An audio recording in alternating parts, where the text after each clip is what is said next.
Hi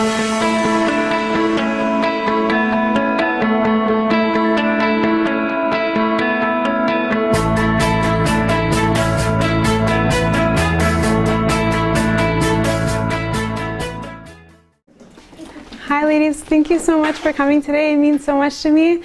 Today is the 1-year yahrzeit of my father, Yamin ben Rivka, Alav Shalom, and I just thought the best way to honor him and to make his neshama go higher is to have words of Torah be said in his name. My father loved Torah, and he always, whenever we were at a table, he always made a point to speak words of Torah, and he was kovea itim Torah. And I really hope that this brings his neshama nechama. And Baruch Hashem, we have the amazing Rabanit Cohen, who I listen to all the time, and it's such a zchut to have her here. She recently made Aliyah from Bet Shemesh, and I really hope you ladies enjoy her as much as I do, and as much as I gain from her Torah that she shares. So thank you so much for coming. Baruchot habaot, ladies. Barucha nimtza. I can't tell you what a privilege and a pleasure it is to be here today. This is the first official shiur for me that's taking place here in Ramat Eshkol. So I want to thank you so much. First of all, thank you, the host, Leah Bat Tova, Shetichi, V'tiski leyeshuot v'nechamot, bracha v'atzlacha b'chol ma'aseh yadech, and your husband as well, Natan ben Dina. She'll also have tremendous siyata dishmaya, hatzlacha meruba. She'll always have shlom bayit amiti, and together with your children, be zeicha to continue to live here in Eretz Yisrael and find your place among the Jewish people with the greeting of Mashiach Bekarov. And to you ladies for coming out to tell you the truth, I didn't think we would have such a crowd. I was like 11:30 in the morning, I'm still in the middle of breakfast. But you came out to support your friend Leah, and you have no clue what a zchut it is for you. You have no clue. And I hope that Bezat Hashem, all of you will continue to do these shiurim, because it's so important. Your house gets blessed. Your life is blessed. Your neshama gets elevated when we have these gatherings. And especially, and today you're going to hear about why it's so special that women come together. The power of a woman's neshama is unsurpassed. What you could do for Am Yisrael is something a man cannot do. And you're going to learn that today. So thank you so much for taking time out of your busy morning and coming here. Leilui Nishmat, Leah's father, Yamin ben Rivka, Alav Shalom, and her grandmother, Rivka bat Mazal. And I also want to mention Chaya, who's Leah's sister, her father-in-law. David Israel Chai, unfortunately and sadly, has been in a hospital for over a year with a coma. And we wish for him that he should just wake up. Kadosh Baruch Hu should just wake him up from that deep slumber in the zchut of this shiur.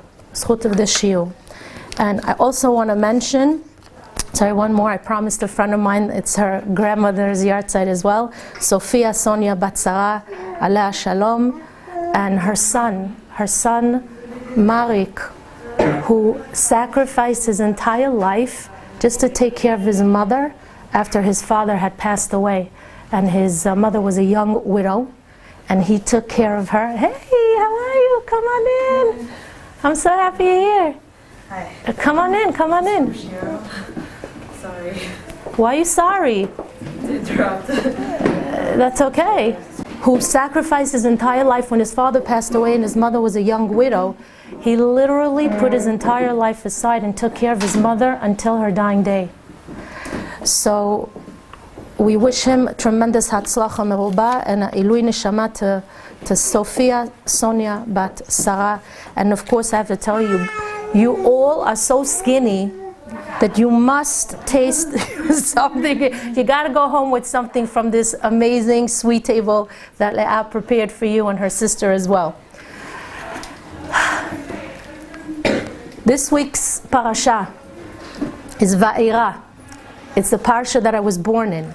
Actually, this coming Motzei Shabbat and Sunday is my birthday. So Hashem gave me the zchut to be able to give over a shiur on the week of my birthday, so I feel privileged about that too. And when I started to build this shiur for you ladies, you discover the reason why you were born. I discovered the reason why I was born. And I hope you'll discover why you were born too. These beginning parshiot in Sefer Shemot, they discuss the galut in Mitzrayim with Moshe Rabbeinu alav shalom as the principal figure, the redeemer, and the leader. Believe it or not much background information is given to us in the Torah HaKadoshah regarding Moshe. We know he was the redeemer of Bnei Israel during the whole story of Egypt, and that all the makot primarily were orchestrated through him. We know he brought down the Torah mina shamayim. We know a few things about him. So we should discuss Moshe Rabbeinu's background because he possessed such a lofty neshama. He was so great that the Ramban, alav shalom, writes that he was the greatest prophet that ever lived. No one was as great as Moshe Rabbeinu. And that's, by the way, something that we have to believe. And it's actually one of the Yud Gimel Ikarei HaEmunah. It's one of the 13 articles of faith that we recite on a daily basis. What do you say? I'm sorry, what's your name? Ayelet. Ayelet? What a beautiful name. Ayelet, you know what you say every day? Ani ma'amina be'emunah shlema shem Moshe Rabbeinu Adon kol hanevim. You say that every day. I believe with complete faith that the prophet Moshe, he's the master of all the prophets. No one was able to receive the heavenly transmission in the way Moshe Rabbeinu did. Nobody. He's Adon kol hanevi'im. Lo kam navi ke Moshe. There was no other prophet like him. So it's incumbent upon us to learn about this holy neshama and where he really came from. That's why I titled the shiur, hi, I'm so happy you came. Connections and rectifications. Where do you come from? Who are you really? What's your tikkun? Why are you here? What's the essence of your life about really? What's your purpose?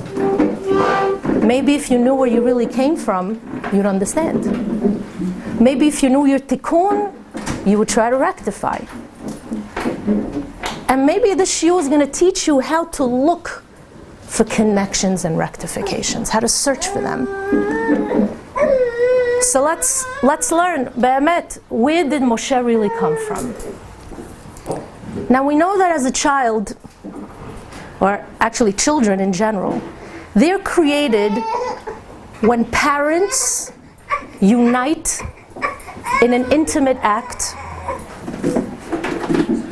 and that act produces a child. And that's what we learn about Moshe from the start. Vayelech ish mi bet Levi, vayikach bat Levi. And a man from the house of Levi went and he took a wife from the tribe of Levi. This man was Amram, the son of Kehat. Kehat, who was the son of Levi. Levi, who was the son of Yaakov Avinu, alav shalom.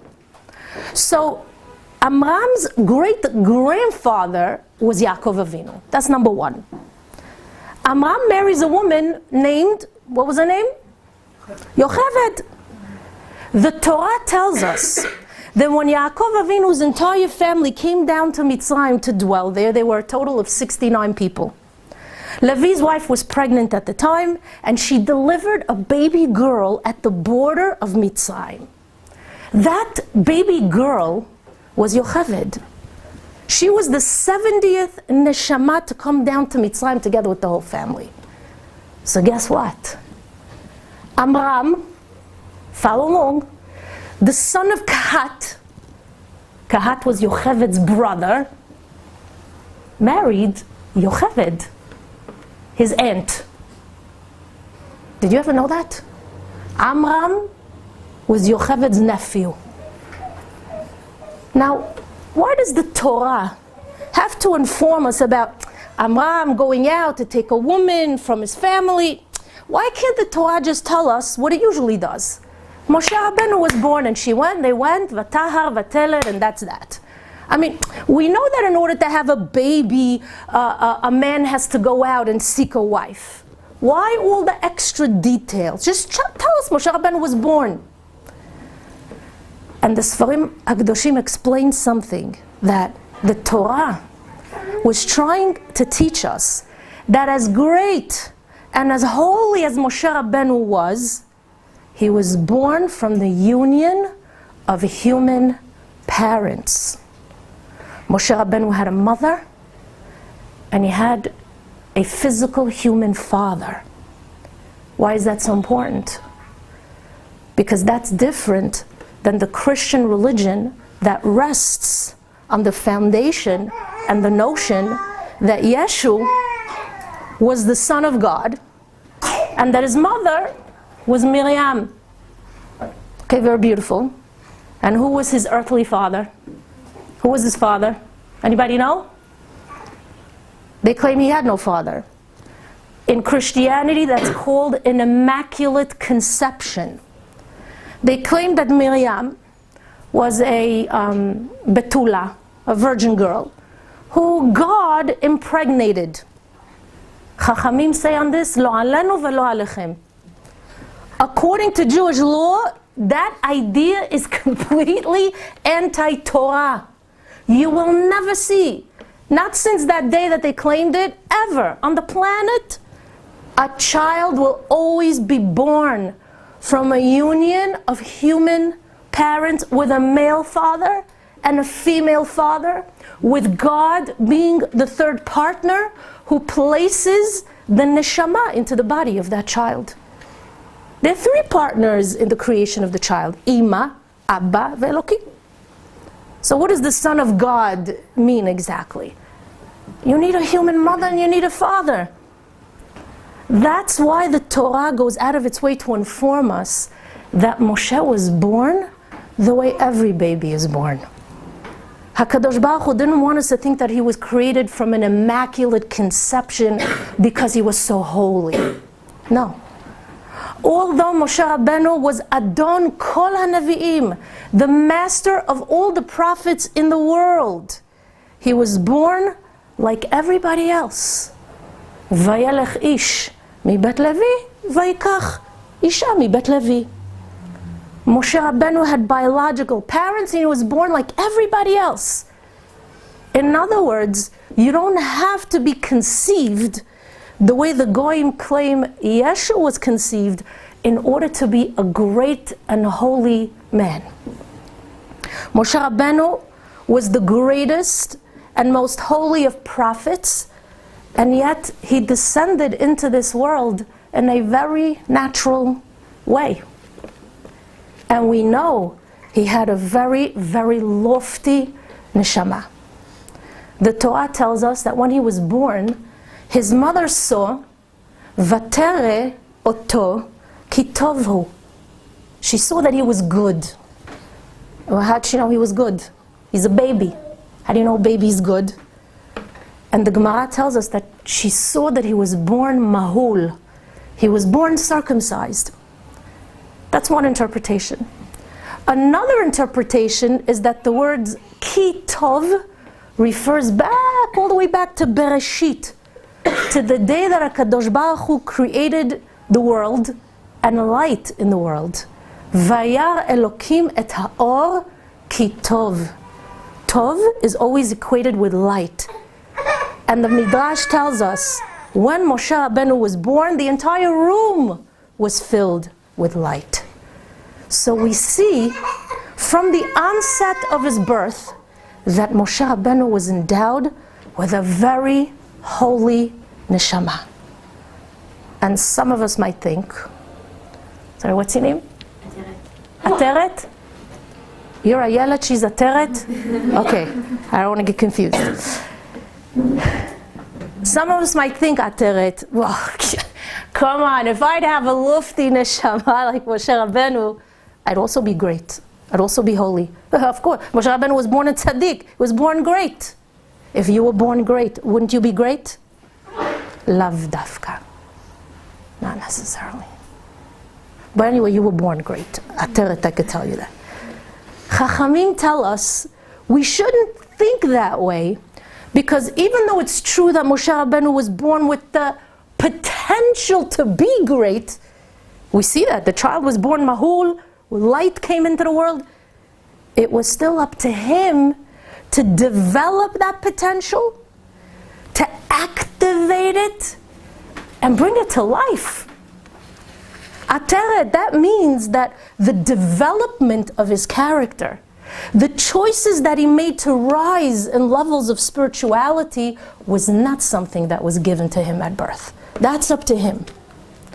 Moshe Rabbeinu could have squandered away his potential and all the opportunities that HaKadosh Baruch Hu presented him with. He was given the kelim, he was given the tools to develop through his free will the ability to become the great man that he was destined to become. Does that make sense? It's like, I'm sorry, what's your name? Me? Yeah. Yeah. Yael, that's a beautiful name. I'm sure I'm going to say that to every lady who I call. So let me just tell you all, you have beautiful names. And today you're going to learn why a name is so important, what it means about you. Yael, it's like a contractor. Say you're a contractor, and I give you the most precious and expensive materials in order to build a magnificent palace. If you're not going to use the materials that I gave you properly, you might end up building a lopsided structure. So you know what Moshe Rabbeinu's greatness was, Yael? That all of the tools and the strengths that God afforded him, he maximized to his fullest potential. That's greatness. If he was given the ability to reach the 100th level of spirituality, he actually reached the 100th level. That's greatness. I always say, Yael, it's like a USB flash drive. You know, it comes like with gigabytes. 32, 64, whatever it is, right? What is it now? 128 and so on and so forth. We're already by what? We're holding by terabytes already, right? HaKadosh Baruch Hu puts in you potential worth a certain amount of gigabytes. Let's say Hashem gave you a terabyte worth of potential. And after 120 years, you come up to Shamayim. HaKadosh Baruch Hu opens up the flash drive and he sees 2 gigabytes. 2 gigabytes. Yael, you were given a terabyte of potential and you come to Shamayim with 2 gigs. See that? So Moshe Rabbeinu filled his entire flash drive, his entire potential, which means, Yael, that you could be extremely gifted. You could be powerful and talented, but that also means at the same time that you have a greater responsibility to bring your strengths to life to their fullest potential. The greater potential you have, the more responsibility you have to fulfill it. So because Moshe Rabbeinu was born with the ability to rise to greatness, he had a greater obligation to be great. Anyhow, the Torah does not tell us much about Moshe Rabbeinu's life. We know about his birth, that he was put in the basket when he was 3 months old. We know he was retrieved from the Nile River by Batya and that he grew up in Paro's palace. And we read about him as an adult who went out to see the suffering of his brothers in Mitzrayim. We know he rebuked the 2 Jews for fighting with one another. We know he struck the Egyptian who was beating up a fellow Jew.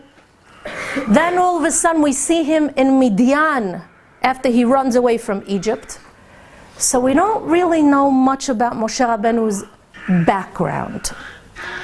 So today we're going to learn about the people who contributed to who Moshe Rabbeinu became. So we're going to begin with his father, Amram. Who was Amram? The Gemara, the Midrashim, and the Zohar Kadosh say that first and foremost, Amram was the leader of the Jewish people in Mitzrayim. He was the Gadol Hador, and he was the head of the Sanhedrin.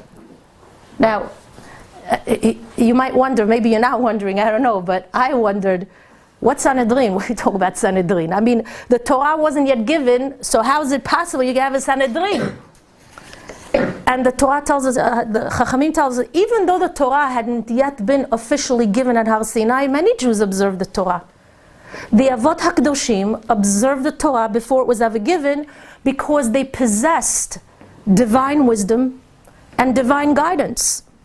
So there was a tradition of religion that was passed down from Avraham Avinu all the way down to the Shvatim in Egypt and to their children.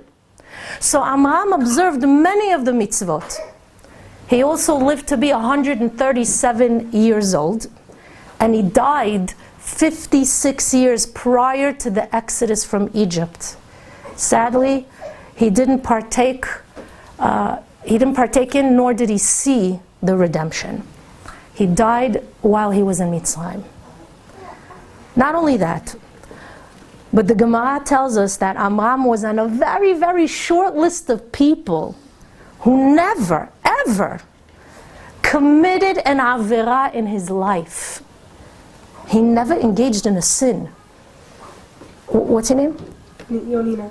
Yonina? What did I tell you that I told all the other ladies? You got a nice name. Yonina, you know anybody that never sinned in their life? Even the smallest sin? You know anybody? No, neither do I. This man never engaged in one sin. How's that possible? Not only that, Yonina, if he never sinned, why did he die? Why did he die? So the Gemara says, the only reason Amram died was because of something called Otiyo Shel Nachash. The Nachash, who's also the Satan, who's also the Malach HaMavet, he has a letter, Mem. Mem stands for Mita, Mavet. He comes with this letter and he brands the person and the person dies. That means, since Adam and Chava sinned with the Etz Hadat, it brought death to the entire world. And if it hadn't been for this sin, the Zohar Kadosh says Amram would still be alive today. Today, 2020, where are we? 2021? Yeah, we're short just a few days till 2022. Okay. And the Satan would not have any dominion over him. But Amram died only because there's a gzera, there's a decree, since the day that Adam sinned, that people have to die. So Moshe Rabbeinu's father, you see, was from the greatest tzaddikim of all time, a man that could have lived forever. And let me teach you what the Ari Kadosh Alav Shalom tells us something. Ladies, today you're going to learn, like sometimes I go to certain shiurim and they tell me, listen, don't talk too deep to these crowds. Don't talk too deep to these crowds. What an insult is that? I'm not going to talk deep to the women who are deeper than the men. You have such a powerful neshama. Did you not understand anything that I said till now? Raise your hand if you didn't understand anything that I said. You see? But now I'm going to go even deeper. Listen to this pasuk in Sefer Tehillim. Ladies, you're going to learn something amazing. Ma'ale nisim miktzeh haaretz. God raises the clouds from the edge of the earth. Berakim lamatar asa. And Hashem made the lightning for the rain. Motze ruach me'otzrotav. And He removes the winds from His treasuries. What does that mean? What's the meaning of the words Ma'ale nisim miktzeh haaretz? Specifically, I want to know what the word nesi'im means. Nesi'im could mean princes, like a nasi. But in this case it means clouds. Nesi'im are the clouds. Hashem raises the clouds across the globe. Ma'ale nisim miktzeh haaretz. And he also creates bolts of lightning. Berakim. Does anybody know why Kadosh Baruch Hu creates these bolts of lightning? What's your name? Liora. Liora. Wow. Liora. Wow. You know why Hashem creates lightning? Lamatar asa. That's what the pasuk says. Lamatar asa. It's for the purpose of rain. Why I need lightning for rain? You're not going to believe what I'm going to tell you now. In science class, we're taught that lightning is very important, Liora. Because, look, lightning, Liora. Because when a lightning bolt strikes, I don't know if you ever knew this, but it releases certain positive, good chemicals into the raindrops. And when the raindrops fall, that's what helps to fertilize the ground. If there's no lightning, even if you don't see it, but it's there, the ground cannot be properly fertilized. Could you believe that? The lightning does something to those raindrops that when they hit the earth, it creates an abundance of prosperity. Did you know that? Did you know that? I didn't know this. Therefore it says in the pasuk, Brakim lamatar asa. God creates the lightning bolt for the purpose of a productive rain. And then the pasuk continues with the words, Motze ruach me'otzrotav.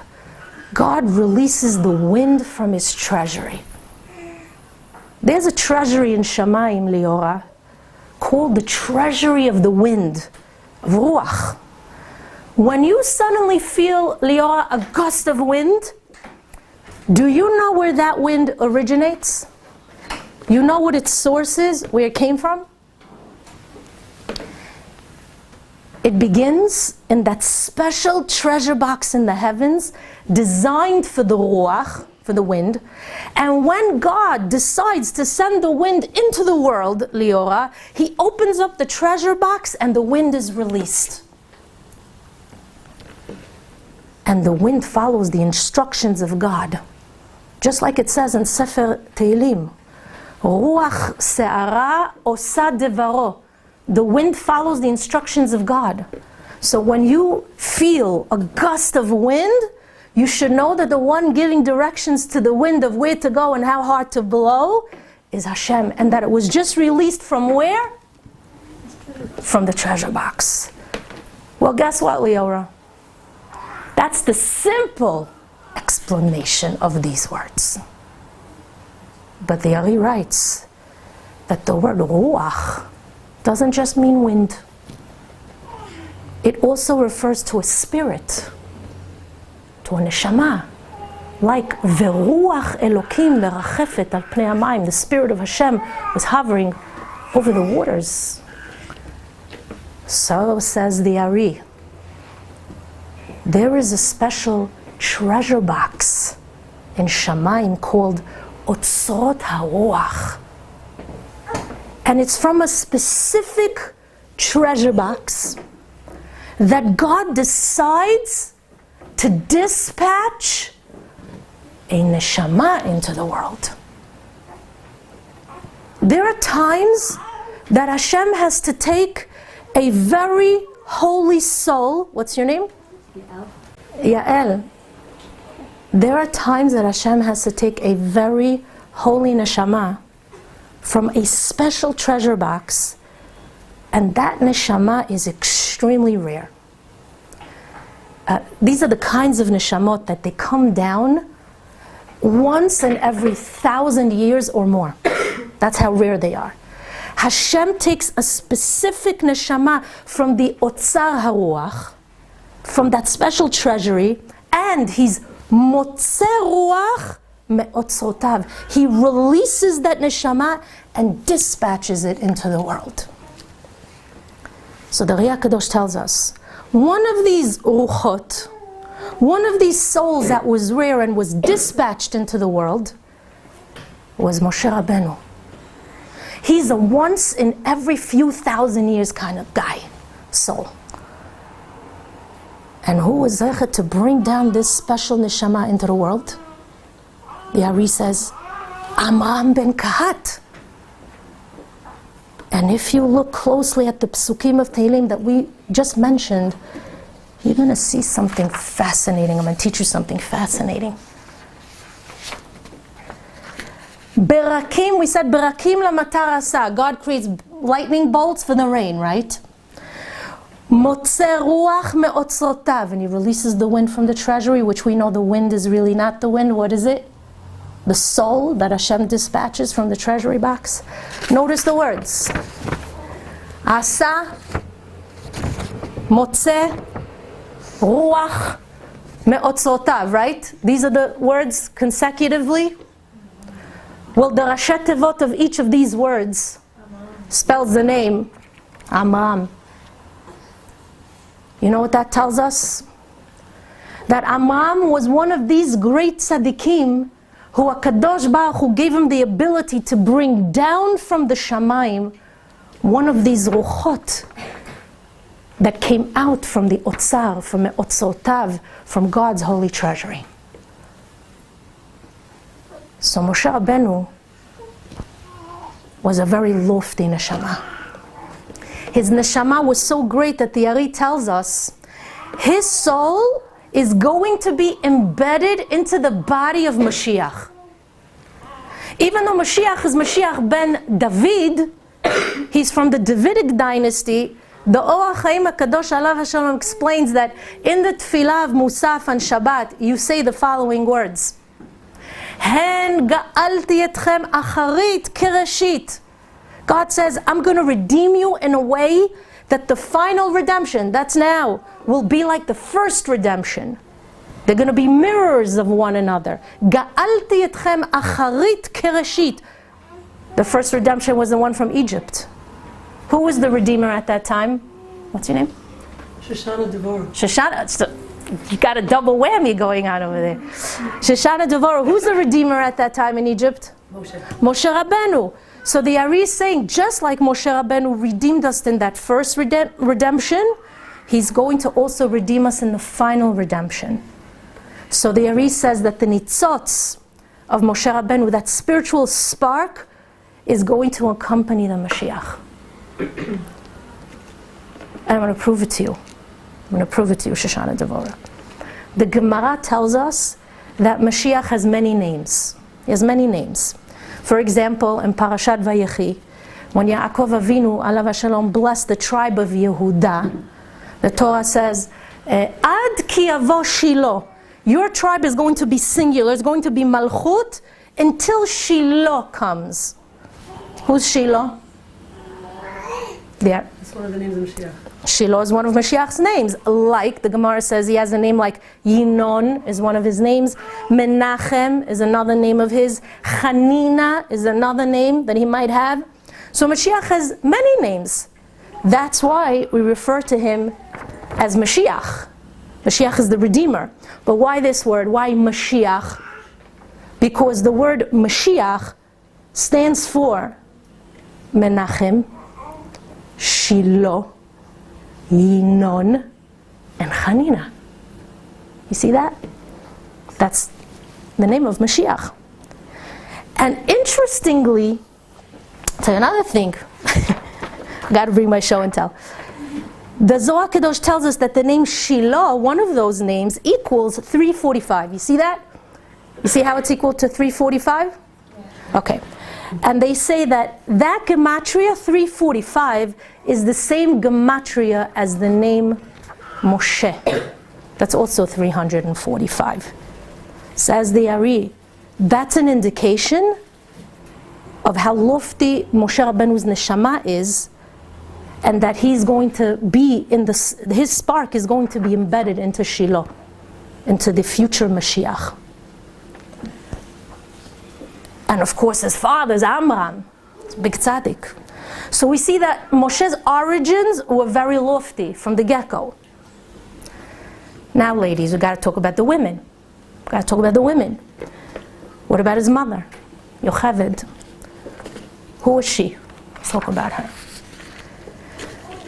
We said Yocheved was born on the day Yaakov Avinu arrived in Egypt with the whole family, right, Shoshana Devorah? She was Yaakov's granddaughter and Levi's daughter. Can you imagine being Levi's daughter? And the Gemara tells us, after Yocheved marries Amram, Paro issued the evil edict of killing all the Jewish male infants, throw them in the Nile River. So Amram declared all men should divorce their wives in order to prevent the children from being born to such a fate. He felt that the pinnacle of marriage is children. If children are being born only to be killed, what's the point of marriage? What's the point of marriage? So he divorced Yocheved with her consent. It was a mutual separation. At that time, their daughter Miriam, who was a little girl, approached her father and she says, Abba, last night I had a vision. I saw that you made a big mistake in your decision to divorce Ima. Because if you remarry her, a baby is going to be born who will be the Mashiach. So by you remaining separated from my mother, you're preventing Mashiach from coming down into the world. And guess what, Shoshana Devorah? The Gemara says that Amram believed her. Now, I want you to put yourself in the shoes of Amram for a second. It seems inconceivable that the elder leader of Am Yisrael should even consider the words of a 5-year-old. I mean, be'emet. He should have patted her on the head, given her a lollipop, and sent her away. But to his credit, when he heard what Miriam said, he accepts it. He listens to it. He remarries Yocheved, who was, guess what, 130 years old at that time. Remember that number. She's 130 years old. And the Gemara tells us a miracle happened when Yocheved remarries him. What miracle? All the wrinkles of her old age disappeared and she was rejuvenated. She looked like a 20-year-old. Don't get any ideas. All her wrinkles disappeared. And that year, on the 7th day of Adar, which happened to have fall out on a Wednesday morning, at 9 a.m., see, you know all the details, Moshe Rabbeinu was born. So there you go. We never knew this. 7th of Adar, we knew. He was born on a Wednesday morning at 9 o'clock in the morning. So far, you understood me, right? Correct? You girls in the back, you good? So listen to this chidush. What's your name? With the pen. Jessica. What? Jessica. What's your Hebrew name? Serach Nechama. Sarah Rachel Nechama. Serach. Serach. Oh my gosh, you have no clue. Wait till the end of the shiur. You're going to be so happy you came. Serach Rachel Nechama. No, just Serach. Just Serach. Serach Nechama. Oh, Nechama. What I hear Rachel for? Okay. Serach Nechama. Listen to this chidush. Sometimes, when something great is about to happen in the world, God sends down a measure of divine assistance.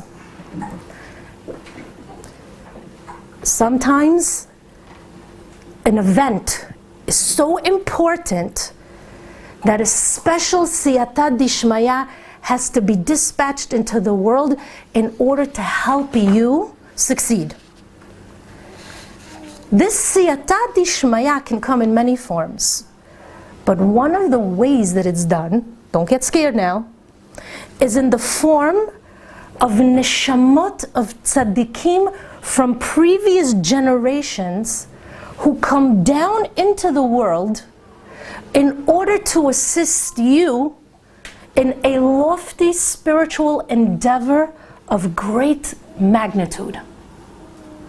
That idea in Kabbalah is called an ibur neshama. That's the idea that a spark of another tzaddik's neshama comes literally into you. They're living inside of you for a certain period of time in order to give you the strength and the ability to achieve a very important mission that Hashem wants you to accomplish. Sarach Nechama, when you find yourself, there's a lesson of life, suddenly succeeding in very lofty goals, and you achieve something you never thought you could achieve. I never knew I could do this. You should know, the Ari says, it's because you're receiving divine assistance through various tzaddikim or tzaddikot who are now embedded within you for a short time, that are giving you their strength in order to help you rise and to succeed. So in order to understand this concept a little more clearly, I'm going to tell you a story about the first couple in history, Adam and Chava. Notice how we always go back to the beginning. And we do that because it all began over there. It all began there. Adam and Chava were the ideal couple. Why were they the ideal couple? You know why, Sarach Nechama? Could you think of a reason why they're like the ideal couple? The ideal couple is not Prince, what's his name? Prince William and his wife, Kate, right? That's not the ideal couple. Why were Adam and Chava the ideal couple? Do you know? Can you guess? Because they were the only couple. They were the only couple. Well, if you're the only couple, you're going to make yourself the ideal couple. You have no other choice. But besides that... Oh, very good. What's your name? Ayelet. Oh, right, Ayelet. Ayelet, Ateret. Ateret is somewhere over here. Ateret, Ayelet, okay. Because Adam knew with certainty that Chava was created just for him. Wasn't she created just for him? Chava knew without a doubt that she was created specifically for Adam. Now ladies, that kind of knowledge in a relationship is redeeming, it's powerful, and it binds and bonds two people. Imagine knowing with certainty that the person you're married to was created just for you, not because your Kala teacher told you, not because you think that this is the one because you're marrying him, but because you know it without a doubt. Hashem told it to you, and you know this is your zivug rishon without a doubt. Today, many people are not sure about their partners, nor do they feel they're living with their true zivug. Many people have doubts. And if they're not emotionally, spiritually, or physically drawn to their spouse, then the doubt resides in their subconscious mind all the more so, and they'll function from that place. Which means that the relationship is not at all ideal, nor are they truly happy partners inside of themselves, because they're not sure. I'm living with the guy, but we get along, but. There's always that but. So Adam and Chava had the special privilege of knowing and feeling that they were created for each other. But anyhow, what's your name? Yafi. Yafi, as in Yafa? It is from that origin, but my full name's Yafut. Yafit? Yafut. Yafut. Yeah. Also good. And it's like to be original. Beautiful. Where are you from? Meaning, where does the name originate? My dad said that it was from somewhere in Shirashiri. Beautiful. Beautiful, beautiful, beautiful. Yafut, anyhow, this couple had two sons, Cain and Hevel, right? We know what happened. Cain killed Hevel. That means Hevel's not here anymore. So what happened? During that time, Yafut, Adam separated himself from Chava because of his sin with the Etz Hadat. Adam was involved in a very long tshuva process because of the damage that he caused to the world. And he was occupied with doing tshuva for a period of 130 years. After 130 years of tshuva, he remarries Chava. Oh, what's her name? Huvi. What? Huvi. Huvi as in Ahuva? Ahuva, beautiful name. Oh, does that sound familiar? Does that sound familiar? Who do we know remarried at the age of 130? Amram. Very good. Yocheved, she remarried Amram. But guess what? That concept of remarriage dated back to Bereshit. Adam and Chava were separated for 130 years and then he remarries her. When they remarried, Adam and Chava, they had a third son. Does that also sound familiar? Just like when Amram remarries Yocheved and has a third child named Moshe, Adam and Chava remarry and they have a third child named Shet. Who's Shet? You know anything about him? There's not much emphasis placed on Shet, even though most of the people in the world come from him. But Shet is actually a very important figure in history in the same way Moshe Rabbeinu was an important figure of history. Because just like Moshe Rabbeinu brought light into the world by giving us the Torah at Har Sinai and redeeming us from Egypt, that's something that began already with the third son of Adam HaRishon. Shet brought life back into the world because his birth meant the continued reproduction of the world, of the Pu, Urevu, Umilut Haaretz. He helped populate the world, thereby bringing life and light back into the existence. So you see, Ahuva, that there are many correlations between Shet and Moshe Rabbeinu. Each of these men were the children born to parents who were remarried to one another, which means that both of them were born after their parents were separated and then reunited. Both mothers, Yocheved and Chava, were 130 years old when their third child was born. And not only that, how does Adam refer to his wife after she gave him the fruit of the forbidden tree? When Hashem rebukes him, what does Adam do? He points to Chava, right? Of course. And he says, Haisha, the woman, I forgot her name, you gave her to me, she made me eat. He calls her Haisha, the woman. You know what the Torah says concerning Amram's marriage to Yocheved? What do we know? Well, you know the first few words, Vayelech ish mi bet Levi, Vayikach isha mi bet Levi, Vatahar ha'isha. The woman conceived. Oh, very interesting. The only time in the Torah after that the word is used again. Yocheved is also referred to as ha'isha. So there seems to be many correlations, Ahuva. As a matter of fact, the Sfarim HaKadoshim tell us, you ready for this now? Sarach Nechama, watch this because we spoke about it before. When Yocheved gave birth to Moshe, the neshama of Chava entered her. Went into her. As an ibur neshama, that we spoke about that. Why? In order to help bring this holy neshama into the world. In order for this great neshama of Moshe to enter into the world, Yocheved needed tremendous siyata dishmaya. So Hashem places the spark of Chava into Yocheved in order to help bring this third child of Amram and Yocheved into the world. Do you know what that means? I don't know if you have children. Baruch Hashem. But as you're giving birth the next time, Be'ezrat Hashem Yitbarach, every time you give birth, some tzaddikah is coming to help you give birth to the special neshama that you brought into the world. Could you imagine?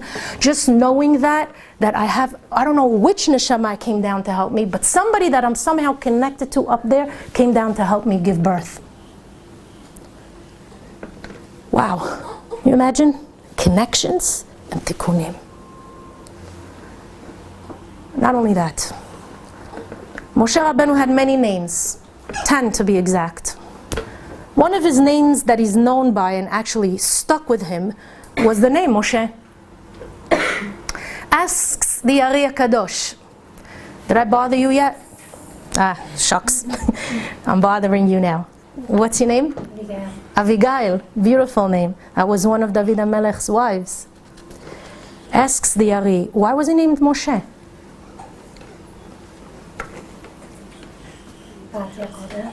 Batya, yep, mishitihu min hamayim, she pulled him out of the water. That's one of the reasons. But another reason the Ari Kadosh gives us is because embedded inside of him was the neshama of Hevel. He had in him Hevel. That's one. He also had a brand new neshama, which was his own, Moshe. Plus he had the spark of Shet, the third son born to Adam and Chava. Hence the name Moshe. Moshe stands for Moshe, his own neshama. Shet, the neshama that he was carrying in order to help him achieve his Gilgul. And who? Hevel, the Tikkun of Hevel. So we see that there are many, many connections going on here, down to the connection between Yocheved and Chava. Is this interesting to you at all, by the way? Very. So, and soon you're going to understand why it's related to you. Soon you're going to understand why it's related to you. Both of these women had descendants who were put in a teva. Chava's son, Shet, brought all the generations of Noach into the world. Noach built a teva and lived in the teva. Yocheved had a son who was placed into the teva that was cast upon the Nile. So we see that Moshe Rabbeinu is not no standard, ordinary neshama. As a matter of fact, look at this. Yocheved, his mother. Yocheved in Gematria, trust me when I tell you, equals 42. 42. That's a very important number, by the way, in Judaism, 42. Because 42, the significance of that is that this is one of Hashem's holy names that's called Shem Mem Bet. He has a name called Mem Bet. That name is comprised of 42 letters, all across, 42 letters across. Obviously you can't pronounce it. That's the name that Hashem used to create this entire world, that name. Mem Bet is also Rashi Tevot Ma'aseh Bereshit. So that's the name that Hashem used to create the entire Bereshit, the entire creation. You understand what I'm talking to you about in terms of loftiness? Yocheved's name equals 42. It equals Mem Bet in Gematria because she was the one who brought a child into the world who would help rectify and fulfill the entire purpose of Ma'aseh Bereshit, of the creation. And the purpose of creation was for the world to have a Torah. And Moshe was the one who was to be the giver of the Torah. The Torah that's meant to bring the entire world to its ultimate tikkun. So ladies, knowing just a little bit about Amram and Yocheved helps us understand how they were able to produce such a holy child. And I'm going to conclude with this idea, and when I do, you'll understand who you really are and what your purpose is. There was somebody else involved in raising Moshe Rabbeinu besides his biological parents. Who was it? Batya. Anybody here have the name Batya? It's okay. Batya, Paro's daughter. What's your name in the back? Yeah. Rachel? That's why I said Serach, Rachel, Nechama. I knew somewhere around you there's a Rachel. Rachel, what kind of name is Batya? It doesn't sound like a very Egyptian name, does it? No. I don't think Paro named her Batya. Batya is a Jewish name. By the way, in the Torah, she's referred to in the beginning, as soon as you see her, as Bat Paro, and only later on we're told her name is Batya. How did she come to get the name Batya? That's not what Paro named her. That's okay, I didn't even know. What? She chose it? That's okay. What do you think, if you could guess? Who said that? Who? Ah, that's the name. That's what the name means. But how did she get that name?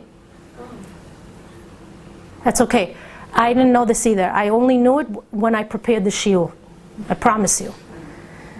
The Midrash of Shmot Rabbah says, when Moshe was put into the Teva on the banks of the Nile River, at that moment, it says, Bat Paro, the daughter of Paro, goes down to the Nile River in order to bathe. Once she sees the basket, she reaches for it, and a miracle happens, right? Hashem made it that her hand should extend to be able to retrieve the basket that was far from her. When she experienced this miracle, she realized, oh wait, if a miracle is happening to me here with this basket, there's something important in that basket. That's a lesson of life, by the way. When something happens to you that's extraordinary, you should know that there's something going on here that's extraordinary. And when she opened up the Teva, Rachel, she realized, oh, the baby inside was a Jewish baby. What did she do? She immediately called for a Jewish wet nurse, who ended up being Yocheved, right, Moshe's mother. After 2 years of nursing the baby, Moshe is given back to Batya to raise as her own son. Hashem sees Batya's rachamim and compassion that she displayed on this child that should have been what? Thrown into the Nile River. And Hashem says, because you treated a stranger, listen to these words, ladies, a child who wasn't biologically yours, as your own, I'm going to treat you like my own. I'm going to treat you like my daughter. That's why she's called Batya, the daughter of Hashem. The name Batya was such a compliment to this woman who defied her father's decree against every male Jewish baby born. The name was given to her by Hashem, who wanted to bestow upon her a gift and a compliment for her extending her love to somebody who wasn't blood related. You know, sometimes you could tell somebody, I love you, you like family. Ever said that to anybody? You're my family, you're like my sister. Right? I used to. Did you ever tell that to anybody? Did you? You're like family, your family. Those are beautiful words.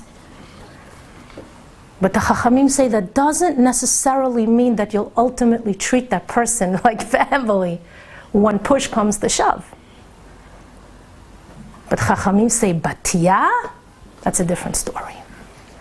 She treated Moshe from the beginning until the very, very, very end as a true member of her household, as her own son.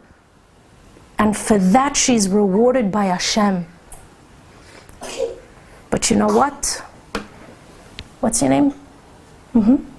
Sarah. Sarah? I'm also a Sarah. Batya also had a very high neshama. Sometimes Sarah, embedded in the name of a person, like Sarah is his essence, his purpose. That's one of the reasons we try to name our children after tzaddikim. That's why we also try to refer to a person by his Hebrew name. Because the Ari says, uttering, just me uttering your name, Sarah. You know what it's doing to you? It's awakening the neshama in you to fulfill your purpose. Every time I say your name. So I ask you, Sarah, what do you think that Batya's purpose in this world was? What do you think her purpose was? To save Moshe. To save Moshe. Very good. Chachamim tell us that her tachlit, her entire purpose, the whole purpose of her coming down to the world was to save Moshe Rabbeinu from the teva that was floating downstream. Her entire tikkun of life was to see Moshe Rabbeinu through his mission in this world and to help him accomplish everything he was meant to accomplish. And it all started when she saw the teva floating down the Nile River. Sarah, how do you spell the word teva? Very good, very good. Taf Yud Bet Hey. Do these letters look familiar to you, Sarah? These are the letters of Batya's name. You see her name in there? You see her name in there? Batya's name was her essence. That was her whole purpose, to save the teva and the contents of the teva, and see the contents through. Ladies, and she fulfills her potential and saw her mission through until the very end. There are times that you're going to meet people in this world, whether it's your own children, you meet them as they're born, or family members that become yours biologically, but from here we learn you don't have to have biological family. Hashem sends you people to surround you that you actually have to surround. And it could very well be that you were brought down to the world to simply help another person. And that's your tikkun. To help that person see himself through his journey of life. So we should never give up on people, because we never know how they're connected to us. We never know what tikkun we're doing with them ultimately, and how helping them is ultimately helping us, and you're going to see that, Sarah. Batya never gives up on Moshe Rabbeinu. Raising him and helping him was the greatest chesed she did. That was her mission in the world, to do a kindness with a stranger who would end up being the redeemer of the Jewish people. And the tikkun was to just see him through his spiritual journey, not to give up on him, to see him through with all of the difficulty. That should give hope also to parents who sometimes give birth to children that are slightly challenged. That child has a mission in the world. He has a purpose. And he was given to you. That's the floating basket that arrives at your doorstep. That your tikkun is to see that child through. That's your tikkun. I want to tell you one more thing about Batya and Sarah. Pay attention. Nechama. Chachamim tell us that anybody who was in Moshe Rabbeinu's circle, whether it's father, mother, brother, sister, adopted mother, friends, doesn't matter who, Yitro, Tzipora, they all had to be on some level of greatness in order to be involved with his birth and upbringing.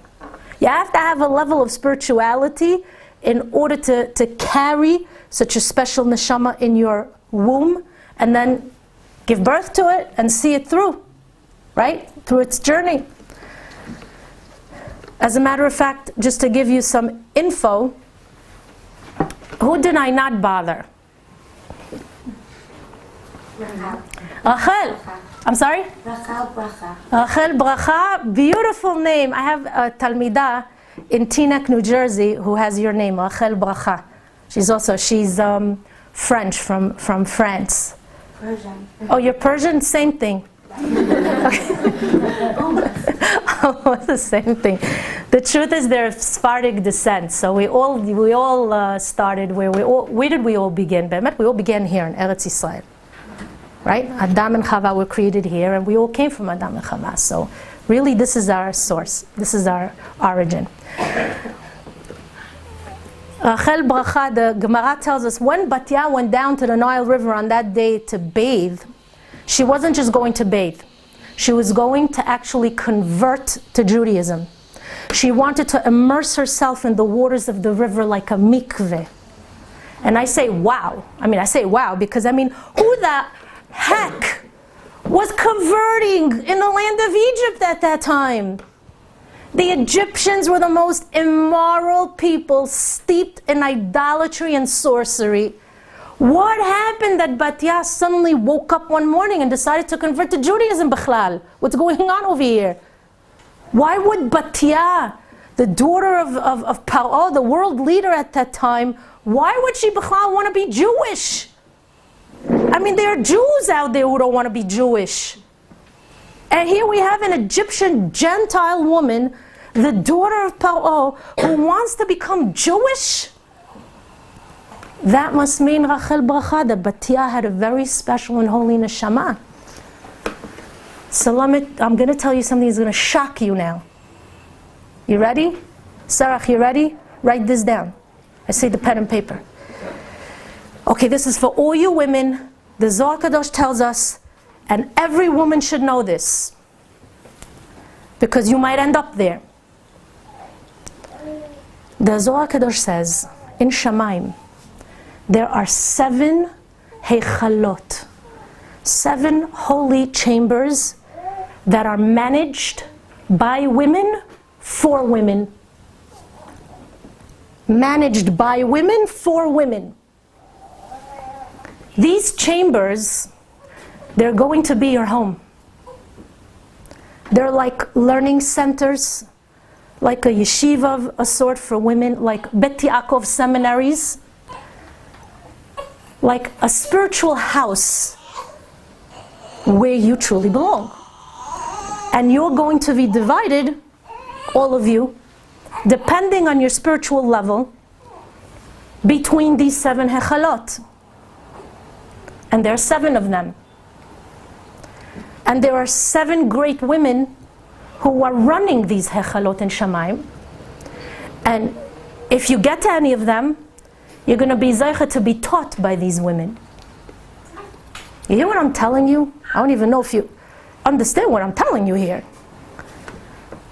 Sarah, you writing? The Zohar Kadosh says the first hechal is that of the imahot. Sarah, Rivka, Rachel, and Leah, they have their own chamber. And if you end up in their hechal, you're going to be taught by them every day. You'll live with them. The second hechal is that of Esther HaMalka. So if you're zeicha to end up in Esther's hechal, depending on your life, Esther's whole life was what? Sacrifice. That's all she did. Sacrifice, sacrifice. If you're a woman of Mesirut Nefesh, you might end up in Esther HaMalka's hechal. She's going to teach you all day. You'll be with her like this, like buddies. The third hechal is that of Hannah, the mother of Shmuel HaNavi. She was a woman who didn't have children for many years and taught us the secret of prayer. If you end up in her echal, she's going to be your Rabanit. She's going to be your Rebbitzin. After that is the hechal of Dvorah HaNeviah, the prophetess, the judge. If you end up by her, shirim, she's a songwriter, poetry, philosophy. Beautiful, beautiful. Then there's the hechal of Yocheved, Moshe Rabbeinu's mother. If you end up at her hechal, she's going to be your Rebbitzin. The sixth hechal, you ready? Is that of Serach bat Asher. The sixth hechal, Yaakov Avinu's granddaughter. She has her own hechal, and if you end up over there, she's the one who's going to be your rebbitzin. And the final and seventh hechal. And by the way the hechalim look is that it's like a chamber within a chamber, within a chamber, within a chamber, within a chamber. So that number one really is the outermost, that's further. And then as you get into the inner chamber, that hechal, says the Zohar Kadosh, is what? The highest and most lofty hechal of all the other all the other six. So if you end up in that hechal, wow, you're talking. That seventh hechal belongs to Batya. Batya. Could you believe it? Could you believe it? When we'll leave this world and enter Shamayim, we're going to be placed into these various hechalim, like I said, according to our level of spirituality and mesirut nefesh. And that's where we're going to learn Torah from the greatest women that ever lived. That's where we're going to reside. But you know what? Shoshana Devora, the Zohar Kadosh tells us that in the hechal of Batya, if you're zeicha to get there, Be'ezat Hashem, you will. Every day, 3 times a day, morning, noon, and night, there's a special visitor who comes and teaches the women also. Who's that visitor?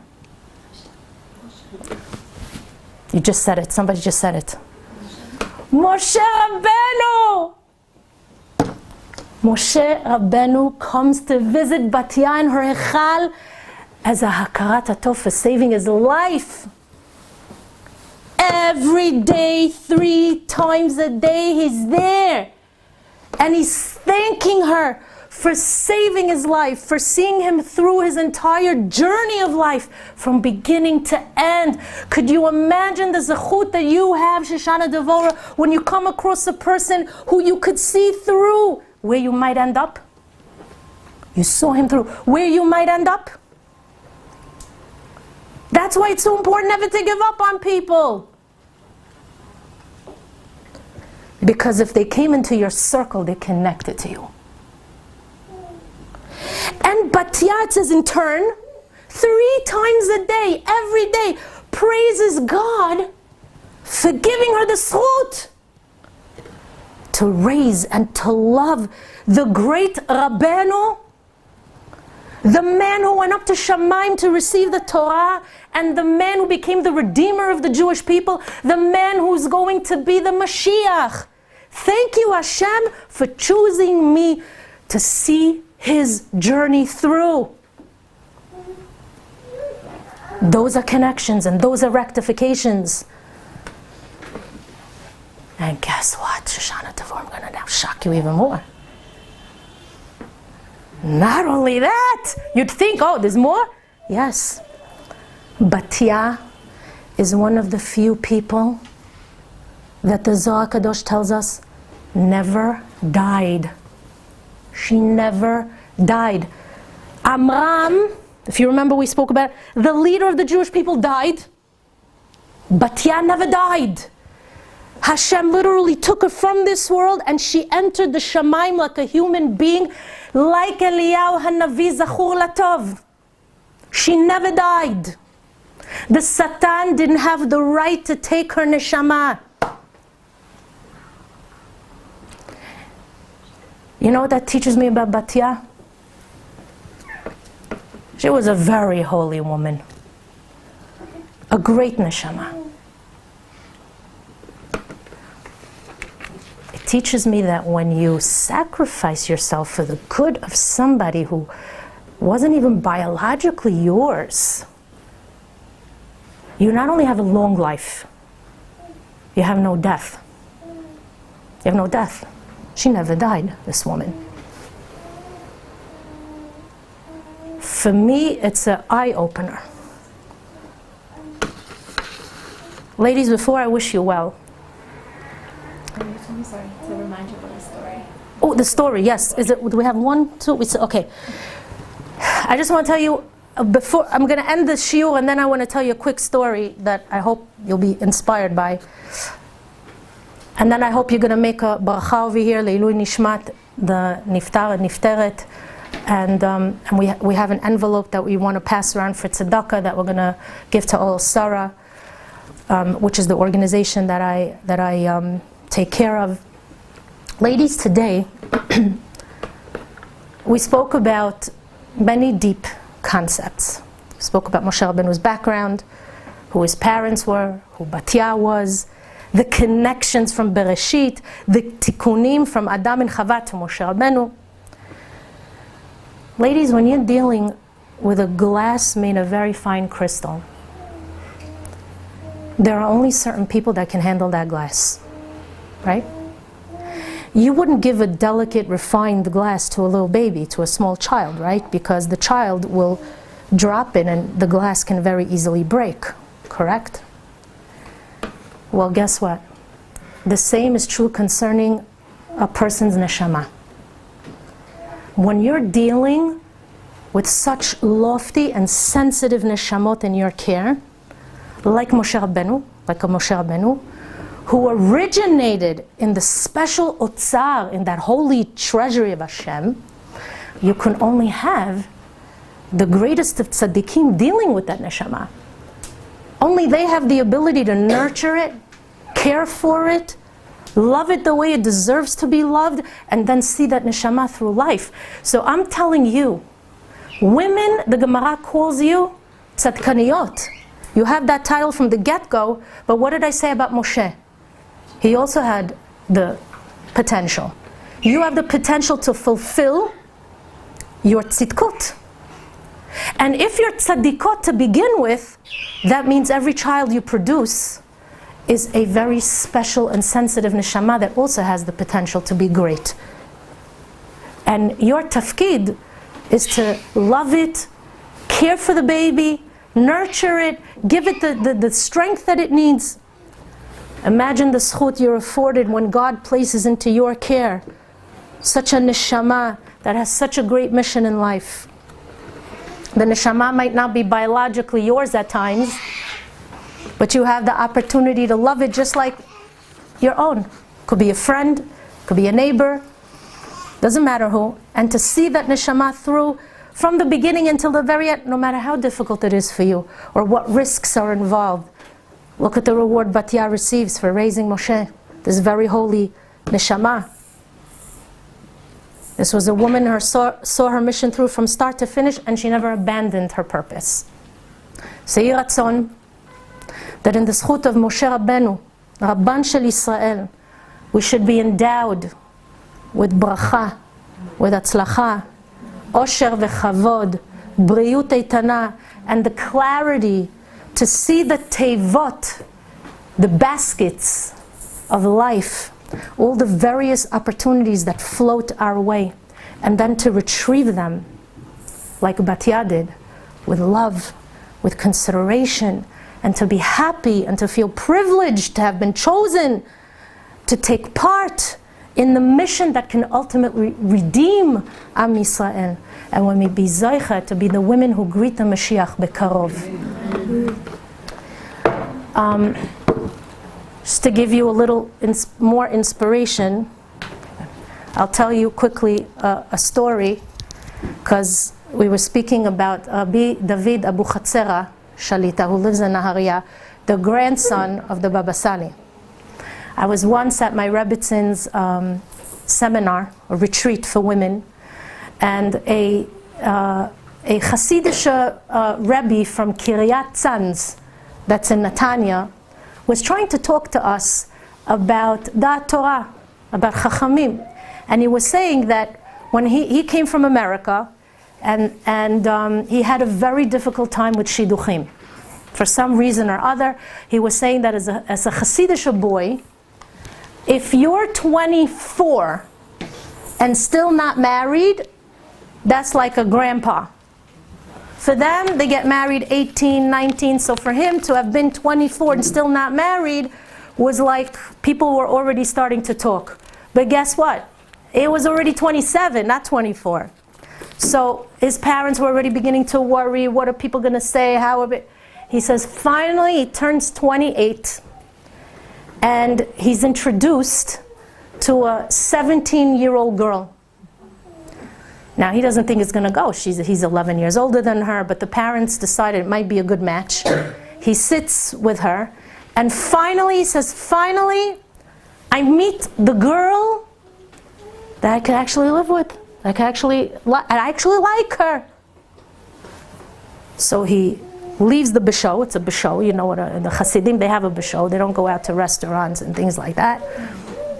And he tells his father, Abba, this is the girl. I want to get married to her.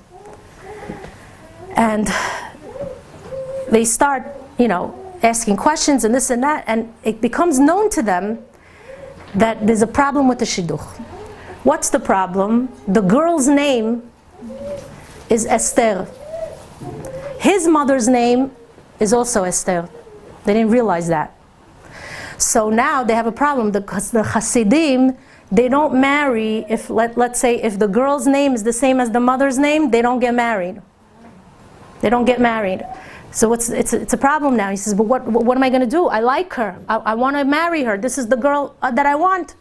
So some Hasidic guy tells him, go visit Rabbi David Abuchatzera in Nahariya. He goes, me? What am I going to do with Rabbi David? I mean, if anything, I'm going to go to the Hasidic Rebbe. He goes, no, you go to Rabbi David. Right after that date, he gets into the car. It was like 11:30 at night, and he drives all the way to Nahariya, which was a 2.5-hour ride. He gets there like 2 o'clock in the morning. There's still people waiting to see Rabbi David. As he goes in, he tells Rabbi David the problem, and Rabbi David tells him like this. The Shadchan doesn't know her name. Like this. And he says, Bracha ve'atzlacha. Shadchan doesn't know her name. So he goes back home. He tells the father, I don't know what to tell you, but he says the Shadchan doesn't know the girl's name. He says, what do you mean the Shadchan? Does the girl know her name? Did you not ask her what her name is? He goes, the truth is I never asked her what her name is. I thought you took care of it. What should I do? He goes, oh, we're going to have another bisho. Ask her name. He goes, that's an embarrassment. I'm going to sit there and says, what's your name? I mean, hello. But he did it. Second date, bisho. They're sitting at the table. And he says, hello. She says, hello. Says, I'm very sorry to ask you this question. I should have asked you first. But what's your name? So she says, Esther. He goes, oh, I'm in trouble. Oh, they talk. Now he's sure that this is going to be his wife. He leaves because I don't know what to tell you. Her name is Esther, but I can't imagine not being married to this woman. So he goes, I got to go back to Rabbi David. He goes back. And he says, Rabbi David, listen. I asked the girl herself what her name is, and she says her name is Esther. We have an issue here. He says, the girl doesn't know her own name. What's happening here? The girl doesn't know her own name. Go back. He goes back to his father. Says Rabbi David says the girl doesn't know her own name. He goes, what are we going to do there? We're going to call the girl and say, hi, you don't know your own name? So they decide, the father decides to call the girl's father. And they start to talk. Lo and behold, what was the story? It turns out that the girl had 2 names that the father never revealed. By the naming of the child, he named her Esther Chaya. But he put the name Chaya aside, and then they just called her Esther for the rest of her life. She never even knew her name was Chaya, Esther Chaya. Once they knew she had a second name, Rabbi David said you could refer to her only as Chaya, skip the Esther, now you're good to go. So he ends up marrying Esther Chaya. That's the gadlut and the vision that the Rav has. He said the girl doesn't even know her own name. And she Bemet didn't know her own name.